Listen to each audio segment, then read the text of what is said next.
Hello mga ka-LG, isang magandang hapon. Ayan, katatapos lang nating magsampay ng ating pinaglabhan kaninang umaga. At ngayon, nagsampay na tayo dahil madami yung ating linabhan.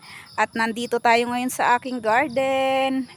Ayan, ang aking red Chinese santan. Napakadami ng bulaklak, hitik na hitik ngayong araw ng mga puso. Valentine's Day! At ayan yung aking mga Chinese santan na kulay red. Ang ganda niya guys. Diba yung nakaraang December ay madami siyang bulaklak. Pero sa totoo lang, hindi siya nawabawasan ng o hindi siya nawawala ng mga bulaklak guys. At napakadami lalo ngayon. Talagang hitik na hitik siya sa flower. At napakaganda nila guys. Madami pa dito sa likod guys. Ayan.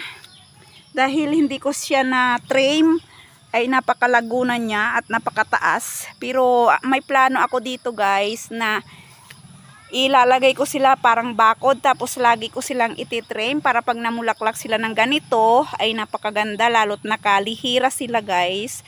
Ang aking red Chinese santan. At ayan kahit dyan sa baba napakadaming bulaklak. Doon pa. Ayan talagang hitik na hitik. Valentine's na Valentine's. Yung kanilang flower at ang ganda nila guys. So diba? Ayan ang aming Valentine's Day ngayon. Napakaganda ng flower ng aking red santan. Ayan, super ganda.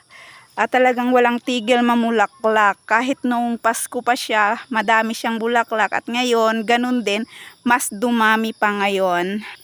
At ang aking gagawin guys ay magpapadami ako nito. Iba-iba naman yung kulay nito. May mga iba-iba akong kulay ng Chinese santan. May kulay pink, may violet, saka may fuchsia pink. Dati may puti ako, kaso namatay yung puti. At ito ang natira. Itong red ang palaban kahit tuyong-tuyo na siya nung tag-init ay hindi siya na talaga, na tsugi. At ayan, ang dami niyang bulaklak ngayon oh. Diba? Valentine's na Valentine's. Ang ganda niya. At gusto ko siyang padamihin. Ilalagay ko siya sa guys, sa mga gilid-gilid o sa mga ng plant. Tapos ititrim. Tapos mag-aano din ako sapat. Maganda ito sapat. Lalo na at laging nakatrim at laging may bulaklak. Kasi hindi talaga siya nawawala ng bulaklak guys. Ang ganda diba? Yan oh. Yan. Hitik na hitik. At marami pang pausbong na mga flower. Ayan oh. Ayan, yan yung mga dating pinagfloweran oh, 'di ba? Pasunod yan sila hanggang yan, mga bago na namang usbong. Ganun din dito. Ayan oh. Yan, ang daming dating pinagtanggalan ng flower. Tapos nagkaroon na naman ng mga bago. At ayan, pag yan natanggal na naman, magkakaroon ng suloy at magiging flower ulit. Ayan ang aking Chinese santan ngayong Valentine's Day. Ngayong araw ng mga puso. Ayan guys. Ang ganda. A special lady with so much love.